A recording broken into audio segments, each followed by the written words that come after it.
Pertanyaannya adalah apabila terjadi PHK dan karyawan meminta pesangon dalam kurung status karyawan tetap ya PKWTT ya, perusahaan berencana musyawarah untuk mufakat. Pekerja baru mengirimkan 1 kali surat permohonan bipartit, tidak dicantumkan jadwal bipartitnya kapan. Tiba-tiba perusahaan menerima surat panggilan klarifikasi oleh Disnaker. Apakah boleh perusahaan menolak dikarenakan bipartit belum dilaksanakan oleh pekerja dan perusahaan? Bisakah perusahaan resisten dan tidak memenuhi panggilan klarifikasi dari Disnaker tersebut, Pak? Karena perusahaan ingin bipartit terlebih dahulu sebelum Disnaker ikut ya sebagai pihak ketiga. Karena perusahaan melihat karyawan tersebut ingin menghindari bertemu pihak perusahaan secara face to face pada proses bipartit. Terima kasih. Oke. Baik, ini kelihatannya karyawannya agak galau. Jadi karyawannya meminta pesangon, statusnya karyawan tetap PKWTT. Ya. Dia sudah ngirimkan 1 kali surat permohonan bipartit, tapi nggak ada jadwalnya. Kan? Nah, permohonan bipartit ini ya teman-teman, kalau baik dari perusahaan maupun dari karyawan, kalau punya permasalahan seperti ini, kemudian berinisiatif untuk melakukan bipartit, maka pada saat mengirimkan surat bipartit, kalau saya sih nggak menyarankan menggunakan istilah permohonan ya. Ngapain permohonan? Permohonan itu berarti boleh disetujui, boleh enggak. Langsung aja bikin surat undangan bipartit.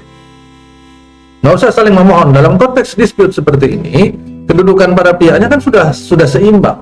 Ya, maksudnya memang dari awal seimbang gitu. Jadi nggak usah pakai permohonan. Permohonan itu seolah-olah dari bawah ke atas gitu loh, Pak. Karena ini kan ceritanya kalau terjadi PHK kan terjadi perselisihan nih. Iya. Karyawan sama perusahaan udah mau berselisih nih. Ya sudah, bikin aja surat undangan bipartit. Kalau namanya surat undangan bipartit, langsung bikin jadwalnya, tentukan jadwal, tanggal, ya, jamnya. Ya, langsung tentuin lokasi, tanggal, tempat, jam dan sebagainya, ya. Kemudian bagaimana Pak kalau si pihak yang lawan, saya nggak bilang perusahaan, saya nggak bilang karyawan. Ya, karena ini bisa dua-duanya. Kalau pihak lawannya nggak terima dengan jadwal tersebut, biar mereka yang menjawabnya. Ya. Jadi ini saya ngundang nih bipartit. Langsung saya tentuin, saya undang untuk pertemuan bipartit membahas masalah PHK saya pada misalkan minggu depan, hari Rabu depan, jam sekian di Monas misalkan. Nah kan, di lapangan Monas. Nah, kemudian dari pihak perusahaan menjawab, kami tidak bisa mengikuti jadwal bipartit tersebut, maka kami mengajukan jadwal bipartit adalah hari Kamisnya, bukan hari Rabu, tapi jamnya sama, lokasi Ancol, dan gitu. Ya kan? Ya itu jawaban dari mereka. Ya sudah, nanti tinggal dari pihak saya misalkan sebagai pihak lawannya, saya kan setuju apa enggak. Kalau nggak setuju, jawab lagi. Ya. Jawab aja terus, jawabannya terus sampai kapan ya? Sampai salah satu mau mengalah gitu. Tapi kalau dalam posisi saya biasanya kalau saya sudah ngajuin surat undangan bipartit, kemudian mereka menolaknya itu mereka nggak bisa sekedar menolak saja, mereka pasti memberikan alternatif. Maka biasanya saya akan mengikuti alternatif mereka, karena memang tujuannya saya ingin menyelesaikan masalah. Iya. Kecuali memang saya nggak pengen nyelesain masalah, saya pengen main surat-suratan aja terus kan gitu. Iya. Karena pengen tetap menjaga hubungan surat menyurat, ya udah, ya surat-suratan aja terus. Ya. Tapi kalau kita ingin menyelesaikan masalah, ya sudah langsung ikutin, tentukan jadwalnya. Ya. Nah, dalam konteks kasus ini, tahu-tahu perusahaan terima surat panggilan klarifikasi oleh Disnaker. Boleh nggak perusahaan nggak datang? Itu pertanyaan. Datang atau nggak datang itu memang haknya, ya. Ya. Panggilan klarifikasi itu haknya dari perusahaan, ya.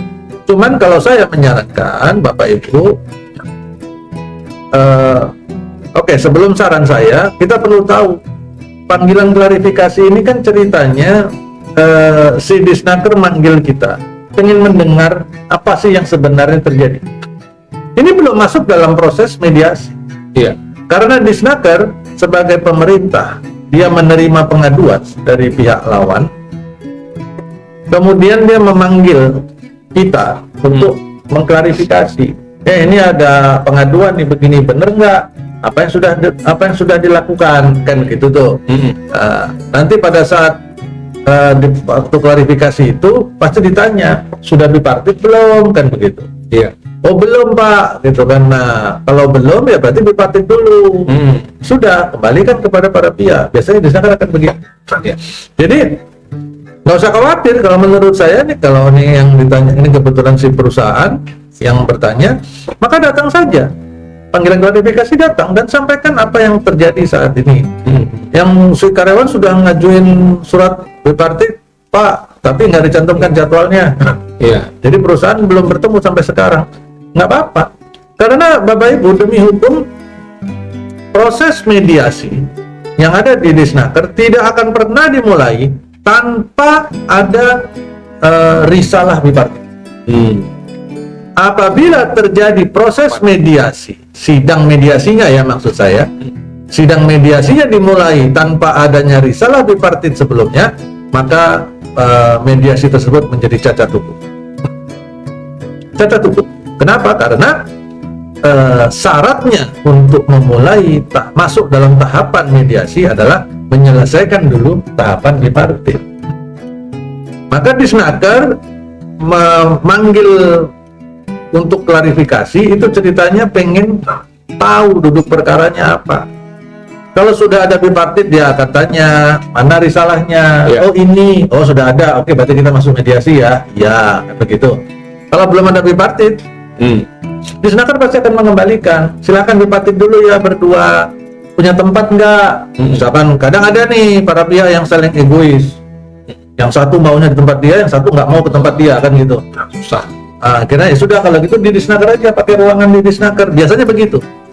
Silakan pakai ruangan di Disnaker kapan? Mau sekarang misalkan, silakan pakai ruangannya. Nah, itu bukan mediasi kalau seperti itu. Itu hanya melakukan bipartit difasilitasi oleh Disnaker, dipinjamin ruangan di Disnaker, dan Disnaker tidak akan ikut campur dalam bipartit itu. Disnaker pasti akan keluar.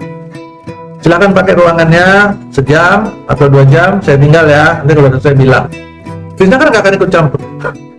Ya, jadi itu yang perlu kita bedakan. Karena klarifikasi ini kan adalah inisiatif dari Disnaker sebelum masuk ke tahapan mediasi, dan ini perlu kita hargai juga. Betul. Ya.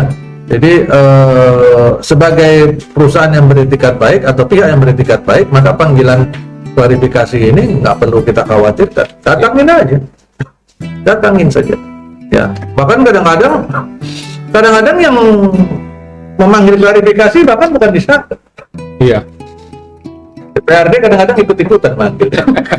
Dalam beberapa kasus tertentu tiba-tiba panggilan apa namanya audiensi atau apa namanya itu kan hearing atau apa itu panggilan menurut DPRD. Dan buat saya itu sebenarnya justru ya itu yang agak-agak lucu gitu karena bukan ranah dia sebenarnya urusan. Sudah ada Disnakernya kok ngapain ikut campur ya. Jadi begitu ya Bapak Ibu. Kalau misalkan, nah yang terakhir ini karena perusahaan melihat karyawan ingin menghindari bertemu perusahaan face to face, nggak usah khawatir, tidak akan bisa masuk ke mediasi kok. Kalau karyawan itu tidak face to face bipartit dengan perusahaan. Maksudnya face to face ini pihak karyawan langsung ya. Misalkan karyawannya nggak pengen ketemu, dia biasanya dia boleh menguasakan kasih kuasa hukumnya, ya boleh itu. Bipartit Pak kan 2 pihak, betul 2 pihak, tapi dia boleh dikuasakan. Perusahaan juga boleh menguasakan kepada kuasa hukumnya. Dia kayaknya udah benci banget gitu ya. Atau jangan-jangan takut CLBK barangkali. Takut ini nggak bisa move on gitu kan. Jadi kasus lain. baik, jadi begitu ya Bapak Ibu semua. Terima kasih.